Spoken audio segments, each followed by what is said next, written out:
আর আমি বারবার একটা কথা বলি যে এই দুনিয়াতে আল্লাহ ছাড়া আমাদের আপন বলে কেউ নাই।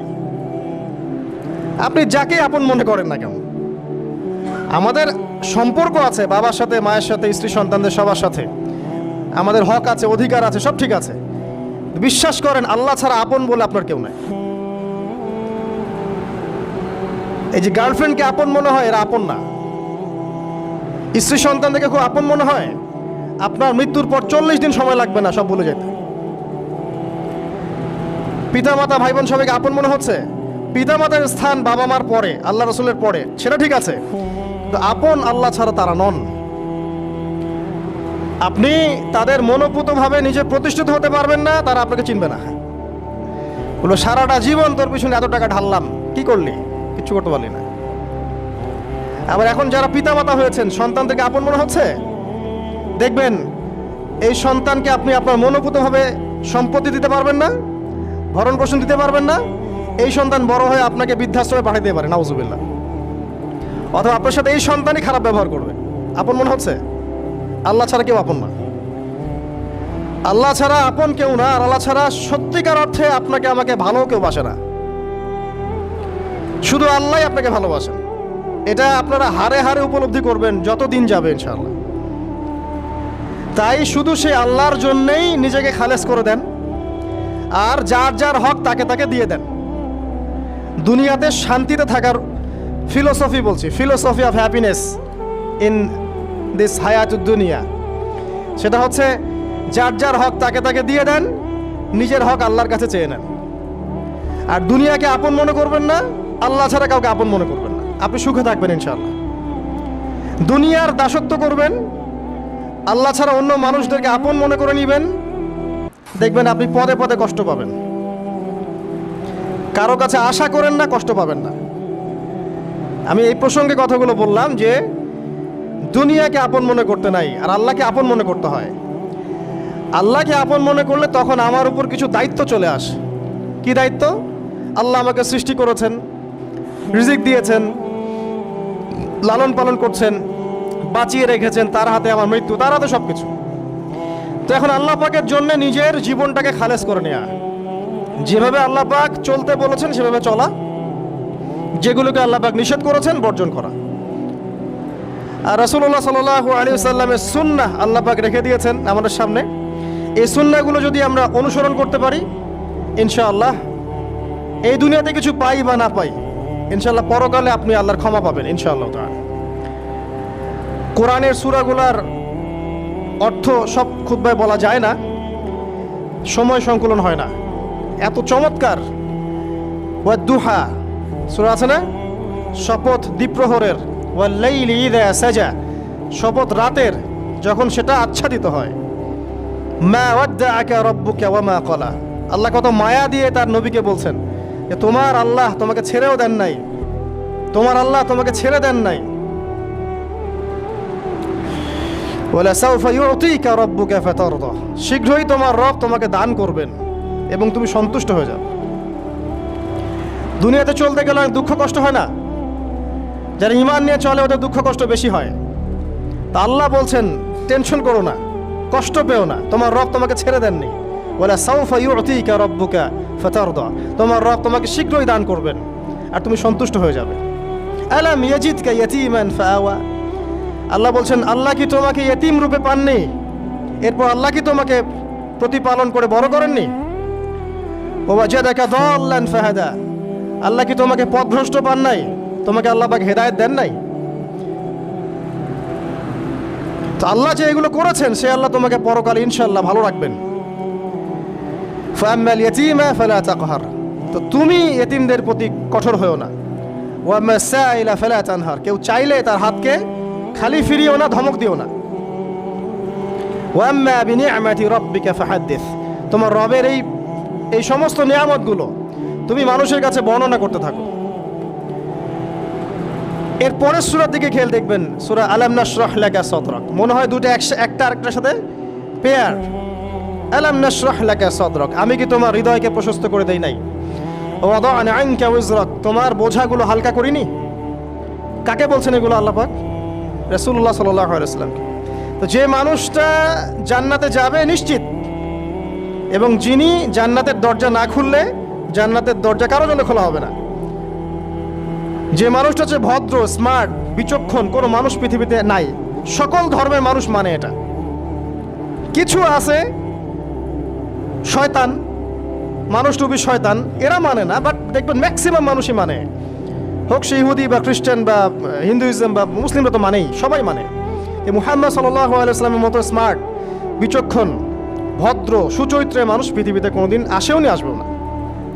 তো সেই নবীর জীবনটা আপনি পড়ে দেখবেন, আর রাহিকুল মাখতুম বইটা, যে চড়াই আর উতরাই, খালি দুঃখ, কষ্ট, যন্ত্রণা, লাঞ্ছনা, কন্টিনিউয়াসলি।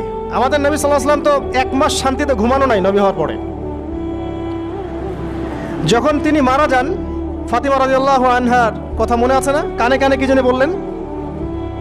তখন আমাদের নবী একটা কথা বলেছিলেন, আমি এই বয়সে এসে কথাটা বুঝি, মাদ্রাসা লাইফে, ইউনিভার্সিটি লাইফে বুঝিনি। নবীজি বলেছিলেন তার মেয়েকে, ফাতিমা রাদিয়াল্লাহু আনহা তার কষ্ট দেখে কান্নাকাটি শুরু করলেন। আমাদের নবীজি তাকে কাছে ডেকে বললেন কানে কানে যে কি জানি একটা বললেন। তারপর ফাতিমা রাদিয়াল্লাহু আনহা চুপ করে গেলেন। তো পরে জিজ্ঞাসা করা হলো কি বলেছিলেন। তিনি বললেন, আল আব্বাজান বলেছেন, আজকের পর তোমার আব্বার কোনো কষ্ট থাকবে না, আর তুমি আমার পরিবারের মধ্যে সবার আগে আমার সাথে সাক্ষাৎ করবে। এই যে আজকের পর আমার আব্বার আর কোনো কষ্ট থাকবে না, এর মানে বোঝেন, মানে সারাটা নববী জীবন কত যে কষ্ট নবী সাল্লাল্লাহু আলাইহি ওয়াসাল্লামকে সহ্য করতে হয়েছে। আজকে জান্নাতে যাওয়ার দিন, আজকে আর তোমার আব্বার কোনো কষ্ট থাকবে না। এই মানুষটার যদি এই অবস্থা হয়, তাহলে আমরা কি? আল্লাহ পাক সেই মানুষটাকে এই সূরা দুটো শোনাচ্ছেন, আমি কি তোমাকে এতিম পাই নাই, তোমাকে পথভ্রষ্ট পাই নাই, হেদায়েত দেই নাই, ভরণ পোষণ করিনি, আমি আল্লাহ তোমাকে ছেড়ে দেই নাই, শীঘ্রই তোমাকে দান করব, হ্যাঁ, তোমার বোঝাকে আমি হালকা করিনি। ফাইন্না মাআল উসরি ইউসরা, ইন্না মাআল ইউসরি ইউসরা, কষ্টের সাথেই স্বস্তি আছে, নিশ্চয়ই কষ্টের সাথেই স্বস্তি আছে। ফাইদা ফারাগতা ফানসাব ওয়া ইলা রাব্বিকা ফারগাব, যখন তুমি অবসর পাবে তখন তোমার রবের দিকে একনিষ্ঠ হও। এটাই বলতে যাচ্ছি আমি আপনাদেরকে, যে আমাদের উচিত শুধু আল্লাহর দিকে একনিষ্ঠ হওয়া, দুনিয়াকে ভালো না বাসা, কিচ্ছু না দুনিয়াটা। আমার চেয়ে ভালো আপনারা এটা জানেন না, কিচ্ছু না দুনিয়াটা, মানে মুহূর্তে ডিজাস্টার হয়ে যেতে পারে। আর যাদেরকে নিয়ে এই দুনিয়া, আমাদের মা বাবা, ভাই বোন, আত্মীয় স্বজন, স্ত্রী সন্তান, এরা সবাই যে যার হক চাচ্ছে, তাদের হক দিয়ে দেন, আপনি খুব ভালো, দিতে পারবেন না, আপনি ভালো না। সারাটা জীবন করতে থাকেন, দেখবেন একদিন দিতে পারেন নাই, সে আপনাকে চিনবে না। নবী সাল্লাল্লাহু আলাইহি ওয়াসাল্লাম বলেননি এই কথাগুলো? জাহান্নামে যাওয়ার কারণ এগুলো উল্লেখ করেন নাই? কিসের আত্মীয় আর কিসের আপনজন আর কিসের অফিসের বস আর কিসের কি, সবাই সবার স্বার্থ নিয়ে পড়ে আছে। শুধু একজন সত্তা আপনার কাছে স্বার্থ চায় না, সে কে? আল্লাহ পাক। এটা যদি বুঝতে পারেন তাহলে দেখবেন মনটা আল্লাহর দিকে নরম হয়ে যাবে। আর মুসলিমদের এখন এই মানসিক আত্মশুদ্ধিটা বেশি দরকার। আমরা কেন যেন অস্থির জাতি হয়ে গেছি এখন, একটা মানসিকভাবে শান্তি নেই আমাদের মধ্যে। খেয়াল করে দেখবেন, সারা দিন দুশ্চিন্তা, দুর্ভাবনা, পেরেশানি। নামাজে আসি তাও মনে হয় যত তাড়াতাড়ি নামাজ শেষ করতে পারলে বাঁচে। 5 মিনিট 4 রাকাত নামাজ, আর ইমাম যদি ভুলে 10 মিনিট পড়ায় তো চাকরি নট। খতিব খুতবা দিবে 30 মিনিট ঘড়ি ধরে বলে দিবে, ভুলে যদি 10 মিনিট বেশি দিয়ে ফেলছে, আজকে আসছেন ভালো কথা, হাদিয়া নিয়ে যান, পরের দিন আর আসেন। অস্থির, অস্থিরতার কারণ দুনিয়ামুখিতা, আল্লাহ থেকে দূরে থাকা। অস্থিরতার কারণ কোরআন থেকে দূরে থাকা। অস্থিরতার কারণ নিয়মিত সুন্নাহর উপর আমল না করা, ডেইলি জিকির আজগারগুলো না করা, ডেইলি কোরআন তেলাওয়াত না করা, হাদিস অনুবাদ সহ না পড়া, দিনের জ্ঞান চর্চা না করা, দিনী হালাকাগুলোর মধ্যে না বসা। অস্থিরতার অনেক কারণ, টাকা পয়সার পিছনে ছোটা, বাড়ি গাড়ি স্ট্যাটাসের পিছনে ছোটা, এবং এই লোভ, এই লালসা আপনাকে স্থির থাকতে দিবে না। অস্থিরতার কারণ এই যে আমরা বলি মেটেরিয়ালিজম, আমরা বলি বস্তুবাদিতা, এগুলো অস্থিরতার কারণ। এগুলো কখনো আপনাকে স্বস্তি দিবে না, আপনি যত দৌড়াবেন দুনিয়ার পেছনে, দুনিয়া আপনার থেকে তত পালাতে থাকবে। আর আল্লাহ পাক বলেছেন, হে আদম সন্তান, আমার ইবাদতের জন্য সময় বের করো, আমি তোমাকে দুইটা জিনিস দিব। এক নাম্বার, তোমার হাতকে আমি সচ্ছলতা দিয়ে ভরে দিব, আর দুই নাম্বার, তোমার সমস্ত অভাব আমি দূর করে দেব। যে ব্যক্তি আল্লাহর জন্য সময় দেয়, আল্লাহর জন্য বাঁচে, আল্লাহর জন্য মরে, সব কাজ আল্লাহর সন্তুষ্টির জন্য করে, দেখবেন ও মনের মধ্যে শান্তি আছে।